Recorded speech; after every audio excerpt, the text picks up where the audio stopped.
लाडकी बहीण योजना आणि या योजनेच्या संदर्भात बघा आपण प्रचंड वेगवेगळ्या माध्यमांमध्ये एक आज आपण न्यूज पाहत असताल आणि ती म्हणजे काय, एकूण 80 लाख लाभार्थ्यांना अपात्र केले गेलेलं आहे अशा प्रकारची अपडेट जी आहे आता वेगवेगळ्या माध्यमांमध्ये आपल्याला पाहायला मिळत आहे. पण खरंच एवढा मोठा आकडा आहे का? म्हणजे 80 लाखाच्या दरम्यान 80 लाख म्हणजे मोठा आकडा आहे.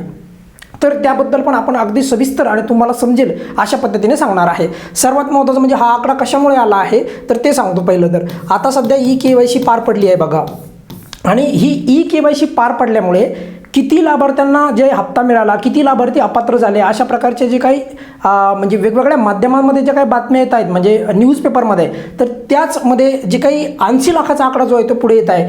तर हा आकडा कसा आला मी तुम्हाला थोडक्यात एका शब्दामध्ये सांगतो.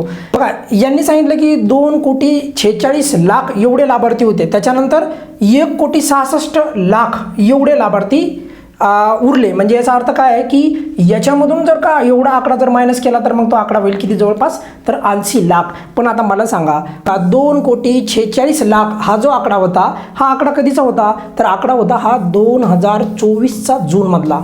मग यामुळे आपल्याला एक गोष्ट समजायला पाहिजे की या आकड्यामधून आता आपण समजा उदाहरणासाठी आता 1,66,00,000 असे लाभार्थी असल्याची म्हणजे पात्र असल्याची जी बाब आहे ती पुढे येत आहे. परंतु हा आकडा 2024 मधल्या आकड्यामधून मायनस करणं हे चुकीचं आहे. त्यामुळे सांगतोय की 80 लाख लाभार्थी अपात्र झाले नसावेत हे मी तुम्हाला स्पष्टपणे आकड्याचं अगदी तुमच्या पुढे पूर्ण हा ज्याला आपण म्हणजे माहिती डेटा तुमच्या पुढे ठेवून वजाबाकी जरी केली, तुम्ही याची वजाबाकी जरी केली तरी तुम्हाला कळेल की 80 लाख म्हणजे 2024च्या आकड्याला 2026च्या एप्रिलचा आकडा जोडणं चुकीचं आहे. त्याचं कारण मी सांगतो बघा, तुम्हाला सविस्तर समजेल.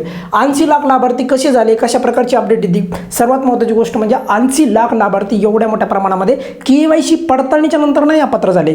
ते एकंदरीत योजना जशी सुरू झाली तेव्हापासून अपात्र होते. ते जशी योजना सुरू झाली, जेव्हापासून योजना सुरू झाली तेव्हापासून ते अपात्र केल्या जात आहेत. आणि त्याच्यामध्ये वेगवेगळे कारण आहेत. काही लाडक्या बहिणींचं वय जास्त आहे म्हणजे 65 पेक्षा जास्त. काही लाडक्या बहिणी अशा आहेत की त्या 2 योजनेचा लाभ घेतात. काही लाडक्या बहिणी अशा आहेत की त्यांच्याकडे जे आहे ते वेगवेगळे अपात्रतेचे कारण, कोणाचं उत्पन्न जास्त आहे तर काही आता तर विनाकारण एक दुसरं एक कारण दिसतंय पुढे ते म्हणजे ITRचं, कुणाकडे 4 चाकी आहे, कुणाच्या घरामध्ये शासकीय नोकरी आहे, तर अशामुळे ते अपात्र झाले आहेत. त्यामुळे असं त्याचा अर्थ नाही आहे मुळीच की 2024 जूनमध्ये जो आकडा होता 2,46,00,000 तर हा आकडा डायरेक्ट जो आहे आत्ताच्या आकड्याला जोडणं, म्हणजे आत्ताचा आकडा म्हणजे कोणचा, आपला एप्रिलचा, आपला एप्रिल 2026ला तो आकडा जोडणं अगदी म्हणजे चुकीचं आहे. कारण त्याने काय होईल की तुमच्या मनामध्ये आणखी संभ्रम होईल, की संभ्रम निर्माण होईल की मग नेमके किती लाभार्थी अपात्र झाले. तर बघा याच्यामधून किती लाभार्थी अपात्र झाले असावेत KYC पडताळणीच्या नंतर. माझ्या मते तो आकडा असावा 10 लाखापर्यंत. 10 लाखापर्यंत तो आकडा असावा. का बरं, त्याचं कारण पण सांगतो. गेल्या मागच्या महिन्यामध्ये असं पुढे माहिती पुढे येत होती, जवळपास 1,71,00,000 जवळजवळ 1,71,75,00,000 जवळजवळ लाभार्थ्यांची संख्या होती. आता सध्या जे आकडे पुढे येत आहेत तर ते येत आहेत 1,66,00,000. आता 1,66,00,000 आणि 1,00,00,000 समजा 77,75,00,000 पकडूयात आपण, बरोबर. तर याच्यातनं काय कळत आहे की 10 लाखाचा जो आहे डिफरन्स आपल्याला सापडतो आहे.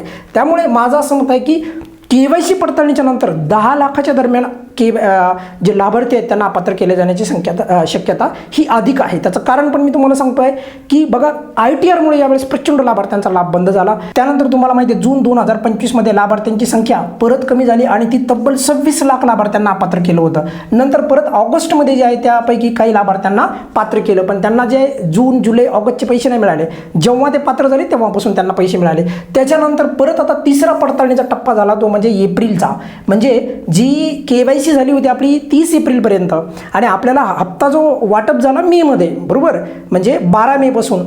तर तो एप्रिलचा जो काही टप्पा होता तर तो टप्प्यामध्ये कशाची पडताळणी झाली तर KYCमुळे आपण जे काही KYC मध्ये जी आपण माहिती दिली होती तर त्याची पडताळणी झाली आणि त्याच्यामध्ये पण लाभार्थ्यांची संख्या जी आहे आणखी कमी झाली. आणि आता सध्या जर विचार केला आपण म्हणजे KYC पडताळणीमध्ये जवळपास 10 लाख लाभार्थी अशा असू शकतात त्यांची संख्या कमी झालेली असावी.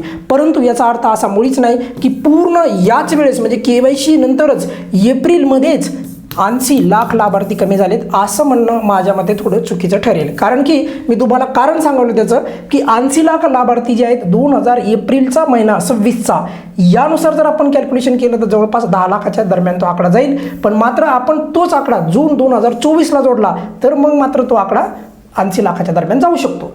पण तुर्तास तरी बघा, म्हणजे मागच्या जुन्या आकड्याला आत्ताचा आकडा जोडल्यामुळे काय होईल की लाडक्या बहिणींच्या मनामध्ये संभ्रम निर्माण होईल की एवढ्या मोठ्या प्रमाणामध्ये अपात्र झाले आहेत का, तर तेवढ्या मोठ्या प्रमाणामध्ये अपात्र झाल्या नाही. आणि हीच बाब तुम्हाला अगदी क्लिअर कट समजावी, स्पष्ट आकड्यानिशी, त्यामुळे हा व्हिडिओ, छोटासा व्हिडिओ जे आहे, या व्हिडिओच्या माध्यमातून तुम्हाला ती क्लॅरिटी येईल. त्यामुळे हा व्हिडिओ खास करून त्या लाडक्या बहिणींसाठी ज्यांना त्या आकड्याच्या संदर्भात जे आहे खरंच एवढ्या लाभार्थ्यांचा लाभ बंद झाला आहे का वगैरे जो प्रश्न पडलेला आहे, तो प्रश्न अगदी स्पष्टपणे यामधून क्लिअर व्हावा. या व्हिडिओमध्ये आपण इथे थांबूयात. बघा, लवकरात लवकर जो आहे या महिन्याचा जो काही हप्ता आहे म्हणजेच मे महिन्याचा, तर त्याचा GR शासनाने काढावा ही शासनाला विनंती आहे. या व्हिडिओमध्ये आपण इथेच थांबूयात.